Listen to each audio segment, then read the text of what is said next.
Alors, l'agriculture. L'agriculture est un élément, est un axe fondamental de notre projet. Marie-Galante est un territoire rural. Nous avons donc considéré qu'il fallait donc développer cet axe-là. Il s'agit donc d'abord pour nous de maintenir, d'accompagner et de développer l'existant. L'usine. Il faut donc accompagner l'usine, développer l'usine, développer l'agriculture, c'est développer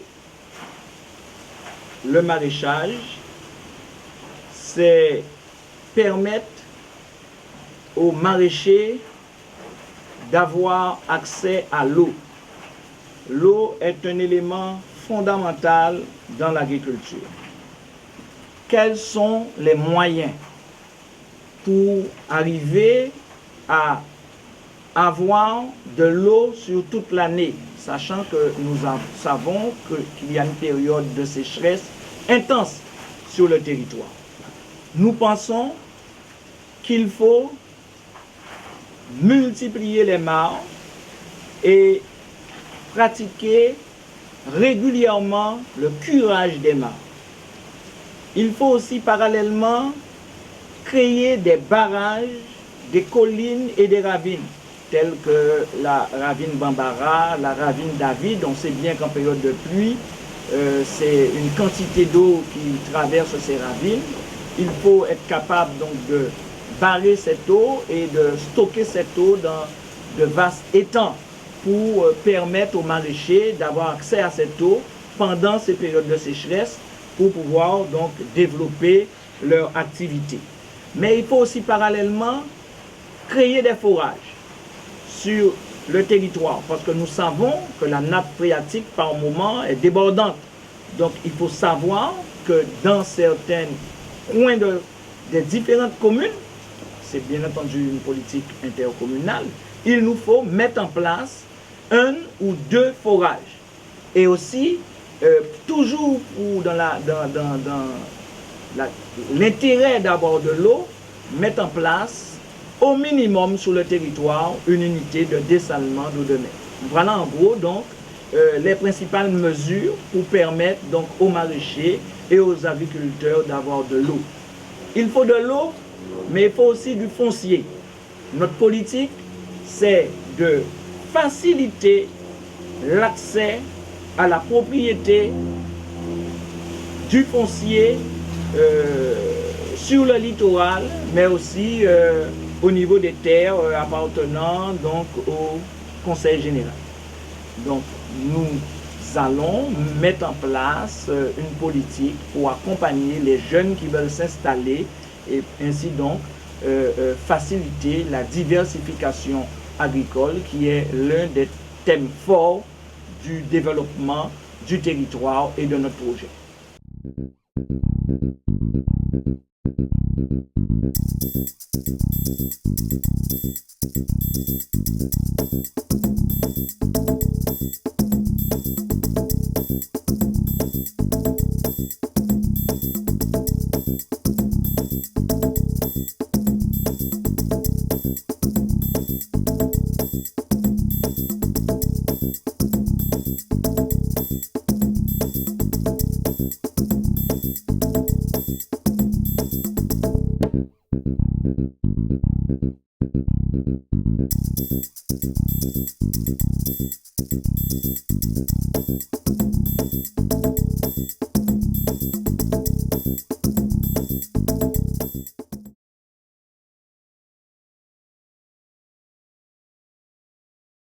Il y a un qui est fondamental pour ça, c'est que l'agriculture à Marie-Galante est un point qui est super fort. C'est le fait que contrairement à ce qui a fait en Guadeloupe, nous avons des sols qui sont super sains, qui dénués de toute forme de pollution. Et c'est d'ailleurs pourquoi, souvent, moi, on dit que le retard en agriculture permet, si vous voulez, on avancer après on avance, mais le retard en agriculture rend nous service. Parce qu'en fait, nous pas utiliser pesticides à volonté, nous pas mettre engrais, en tout cas pas tenir intrants en grande quantité. Qui fait que l'agriculture traditionnelle là que nous fait là, eh bien, car nous service aujourd'hui là, nous avons des sols sains, nous pouvons prétendre à faire de l'agriculture biologique, donc on mange beaucoup plus important de ces produits là, à condition quand même que nous faisons les démarches pour qu'on reconnaisse que les produits en nous particuliers, et c'est des produits qui plus que des produits biologiques.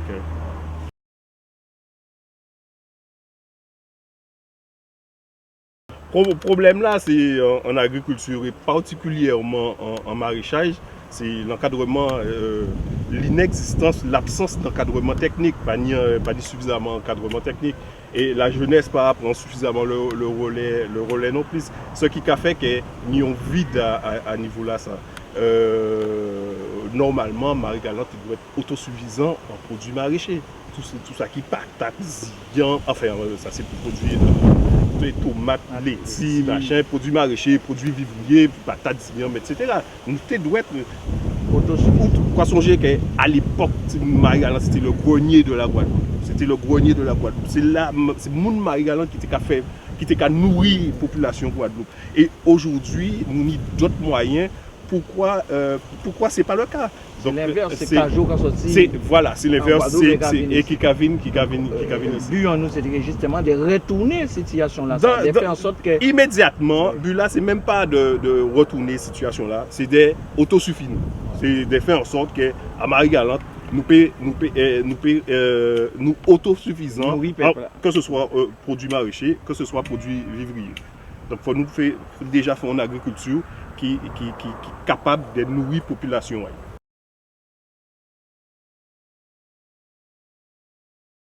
Oui, ni aussi problème à de l'eau, puisqu'en fait, là, regardez bien, l'eau, c'est, si vous voulez, un facteur, du moins l'absence d'eau, c'est un facteur limitant l'agriculture.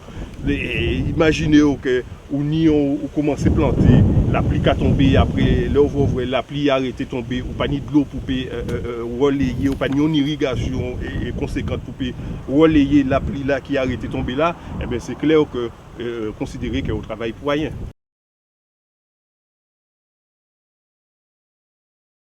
L'agriculture, c'est un vivier d'emploi. C'est un vivier d'emploi. Mais mon sorti dit comme quoi, quand manquer produit Marie-Galante. Mais après qu'il y a en Marie-Galante, on regarde en Guadeloupe, pour aller dans ces sumés au marché là, très souvent on va voir tomates du Venezuela, tomates de Costa Rica, de France. Alors que nous avons un pays tropical. C'est une plante qui normalement, c'est une plante qui est tropicale. Naturellement doit être qui naturellement, on peut imaginer au Jodla. Et Jodla, c'est la France, très souvent, c'est des. Je n'ai rien contre la France, hein. Mais moi, quand on dit que c'est presque une aberration. Je vais nous remercier pour ouais, pas ni remerciement, vous savez, on est agriculteur, ça nie on l'esprit qui est très particulier. Leur agriculteur, pas par dépit, leur décidé d'être agriculteur, eh bien, tout ça qui paye en sens à l'agriculture, eh bien, on va foncer à nous.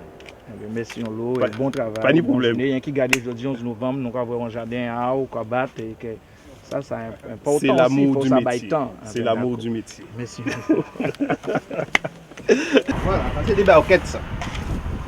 Déjà, les petits gars, on va s'y en vague comme ça.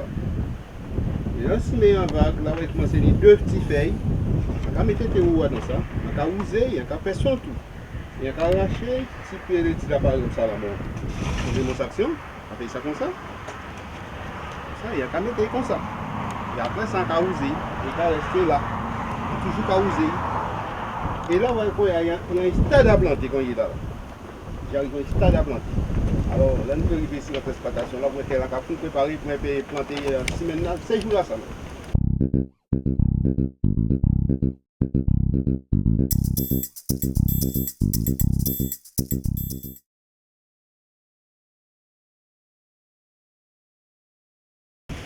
Bon, pour moi, spécialement, on n'a pas de problème de l'eau pour irriguer, puisque en cas de manière, on bouche, nous pas que sa rivière, c'est une bouche de pointe de rivière. 24 sur 24 l'année sur l'année, l'usine qui a marché ici, 24 sur 24, il n'y a pas qu'à sécher. Alors, moi, quand je me bien, au niveau des maraîchers, ma Marie-Galante, c'est moi qui suis bien installé, qui n'est de l'eau. Au niveau des politiciens, en cas de non-sel, en cas de qui pas clair. En Guadeloupe, tout le monde, toute aide qui est il y a Marie-Galante, nous zéro. Nous zéro, nous avons une catastrophe, nous avons de l'eau, nous avons pas de toute qualité de produit en nous, nous pouvons faire toute qualité de demande qui est passer par la chambre de l'agriculture et comme ça, nous n'avons pas ni point revenu.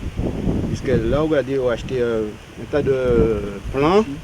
Un tas de plants, on peut admettre là, on a près de 5000 pelletiers, on a perdu en zéro. Alors, moi, sans commander les politiciens, Adam lui donne le plan mosaïque. C'est un plan mosaïque, nous avons réunion l'autre jour, qui a dit nous que fait nous des aides, mais c'est sans commander les politiciens qui accompagnent nous, puisque si nous allons nous faire de nous-mêmes, nous peut-être monter à, il va jeter. Suite à notre visite sur le terrain, aux côtés de maraîchers, d'agriculteurs, nous avons été sensibles à leurs inquiétudes liées aux problèmes de l'eau, mais aussi aux problèmes d'accompagnement dans les dossiers d'aide. Nous avons constaté que la plupart des agriculteurs et des maraîchers n'ont pas été accompagnés dans la mise en place de dossiers d'aide lorsqu'ils se trouvaient face à une situation de catastrophe naturelle. Et notre devoir, c'est d'accompagner donc ces maraîchers, ces agriculteurs, pour leur permettre d'avoir ces aides, de bénéficier, comme la plupart des agriculteurs de la Guadeloupe proprement dit, ces différentes aides, afin qu'ils développent leur activité.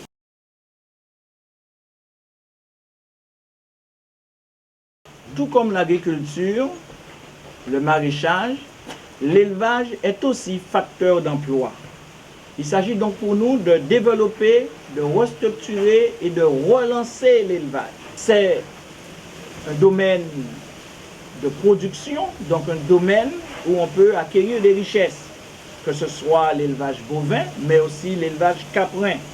Il y a un atelier de découpe qui n'est pas encore en fonction.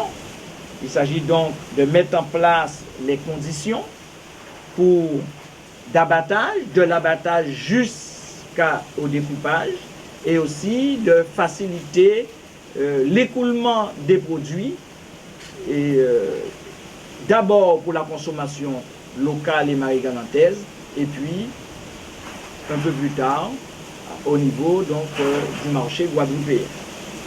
Compte tenu de la qualité des produits, de la qualité du sol marie-galantais, notre devise, c'est se battre en tant que politique pour gagner le label bio pour tous les produits marie-galantais. Nous pensons que cela est possible et cela donc permettra donc aux producteurs d'avoir un plus dans leur production et dans leur vente, et cela va donc permettre d'augmenter leurs revenus.